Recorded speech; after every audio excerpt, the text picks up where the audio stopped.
Assalamualaikum warahmatullahi wabarakatuh. Selamat pagi.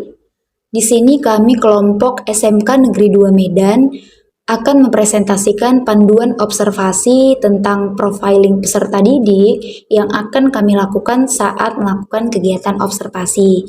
Di mana anggota kelompok kami, saya sendiri ada Sabaria, rekan saya ada Kak Ruth Sibarani, rekan saya lagi ada Bang Markus dan Bang Ridwan. Karakteristik peserta didik dapat diartikan keseluruhan pola kelakuan atau kemampuan yang dimiliki peserta didik sebagai hasil dari pembawaan dan lingkungan, sehingga menentukan aktivitasnya dalam mencapai cita-cita atau tujuannya.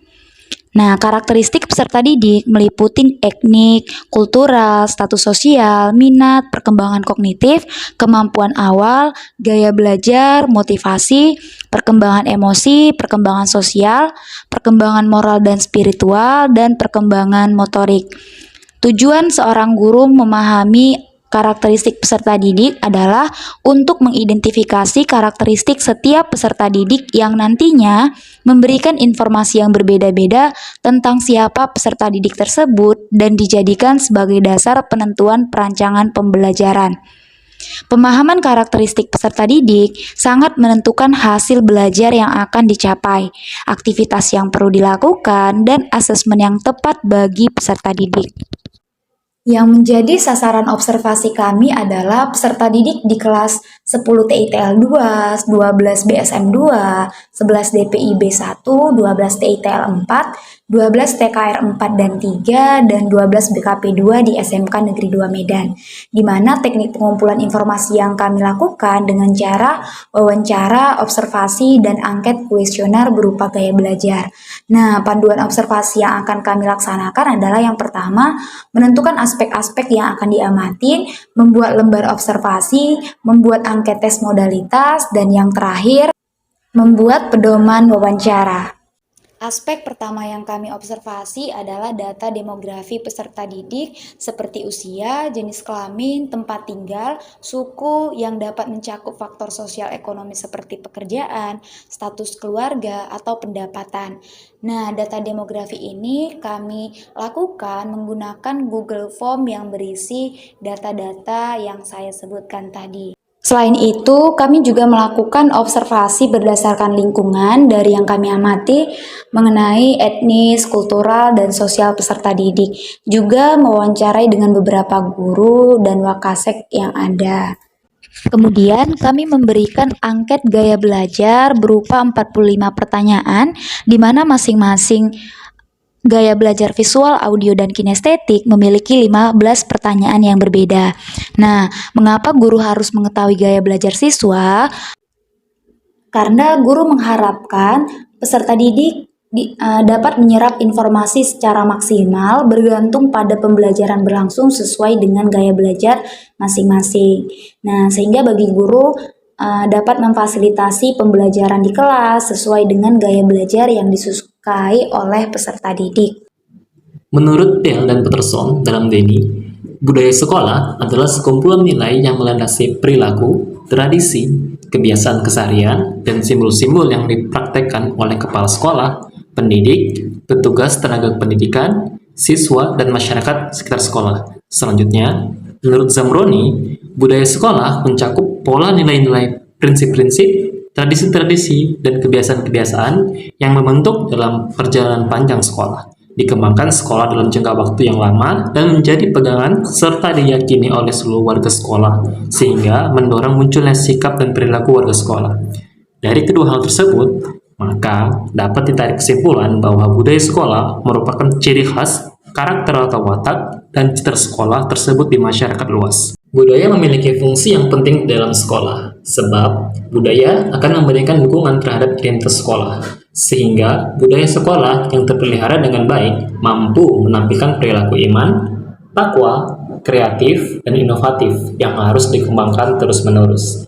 Menurut Peterson dalam Susanto, budaya sekolah penting untuk dipelihara karena budaya sekolah mempengaruhi prestasi dan perilaku sekolah. Kemudian, budaya sekolah memerlukan waktu yang relatif lama untuk diciptakan. Ketiga, budaya sekolah adalah unik, dalam artian ia menjadi ciri khas suatu sekolah. Budaya sekolah menjadi fokus dan kohesi bagi sekolah untuk menjalankan misi sekolah. Dalam mengobservasi budaya sekolah, hal-hal pokok yang kami amati antara lain: 1. Mengobservasi lingkungan sekolah. 2. Mengobservasi interaksi antar guru, pegawai, dan peserta didik. Yang terakhir, kegiatan terkait profil pelajar Pancasila yang diterapkan di sekolah. Menurut Silva, budaya kelas adalah nilai, kepercayaan, aspirasi, harapan, dan perilaku yang berlaku di kelas. Kemudian Altun juga mengutarakan bahwa budaya kelas adalah kedisiplinan dalam kelas, rutinitas, tingkat interaksi maupun komunikasi antara guru dan teman, dan kolaborasi antara siswa dan guru. Dalam melakukan observasi budaya kelas, hal-hal yang menjadi fokus kami adalah: 1. Melakukan pengamatan tentang kesepakatan yang dibuat guru dengan peserta didik. 2. Pengamatan terhadap penekanan nilai-nilai profil pelajar Pancasila oleh guru kepada peserta didik. Kemampuan awal peserta didik adalah kemampuan yang telah dipunyai oleh peserta didik sebelum mengikuti pembelajaran yang akan diberikan. Kemampuan awal ini menggambarkan kesiapan peserta didik dalam menerima pelajaran yang akan disampaikan oleh guru. Untuk mengetahui kemampuan awal peserta didik pada awal kegiatan pembelajaran, guru melakukan kegiatan seperti metode tanya jawab, memberikan tes tulis, dan mengajak ataupun meminta siswa menceritakan pengalaman yang berkaitan dengan materi. Motivasi yang tinggi dari peserta didik dapat menggiatkan aktivitas belajarnya. Oleh sebab itu, motivasi peserta didik harus diidentifikasi. Motivasi peserta didik dalam belajar kalah tinggi, sedang, ataupun bahkan rendah. Motivasi belajar yang tinggi ini tampak dari ketekunannya dalam belajar. Observasi terhadap motivasi peserta didik dilaksanakan dengan melihat bagaimana guru mengidentifikasi tingkat motivasi peserta didik.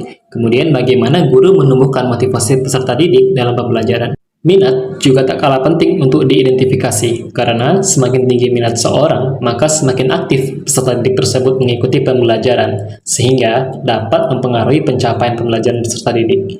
Indikator minat meliputi perasaan senang, ketertarikan peserta didik, perhatian dalam belajar, keterlibatan siswa dalam kegiatan pembelajaran, manfaat, dan fungsi mata pelajaran. Observasi ini dilakukan dengan melihat bagaimana guru mengidentifikasi minat peserta didik, kemudian bagaimana guru menyesuaikan pembelajaran dengan motivasi peserta didik. Perkembangan kemampuan awal peserta didik dapat dilihat dari nilai pretest dan posttestnya. Kegiatan observasi dilakukan dengan melihat bagaimana guru mengidentifikasi kemampuan awal peserta didik dan pelaksanaan pembelajaran sesuai dengan kemampuan awal peserta didik. Selanjutnya, instrumen perkembangan emosi, di mana instrumen ini untuk memahami perasaan dan kondisi peserta didik. Pertimbangan penting pendidik dalam melakukan proses pembelajaran menyenangkan dan tidak menimbulkan rasa takut pada peserta didik.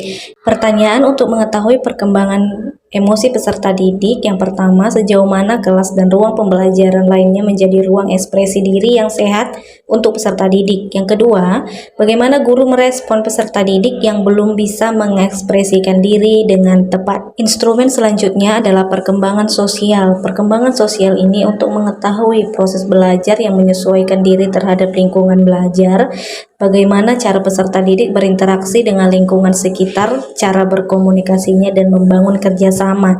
Pertanyaan dalam perkembangan sosial ini: yang pertama, bagaimana guru membangun atmosfer yang mendukung peserta didik untuk mengembangkan kemampuan bersosialisasi, misalnya peka terhadap lingkungan sekitar, berempati, saling menghargai, cara berinteraksi dan berkomunikasi. Yang kedua, bagaimana guru memfasilitasi peserta didik dalam mengembangkan keterampilan sosial di kegiatan belajar, misalnya kerja kelompok dan mengerjakan proyek bersama.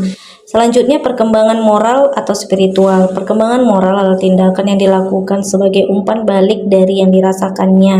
Nilai-nilai terkandung dalam ajaran ketuhanannya untuk keteguhan hati dan keyakinan yang dimiliki. Perkembangan moral atau spiritual peserta didik perlu dibenahi dari tindakan yang tidak bagus menjadi tingkah laku baik. Pertanyaan dalam instrumen perkembangan moral atau spiritual ini adalah: apa saja yang dilakukan guru dalam membangun nilai-nilai integritas dan spiritual peserta didik? Sekian panduan yang telah kami susun untuk mengetahui karakteristik peserta didik. Semoga bermanfaat. Terima kasih.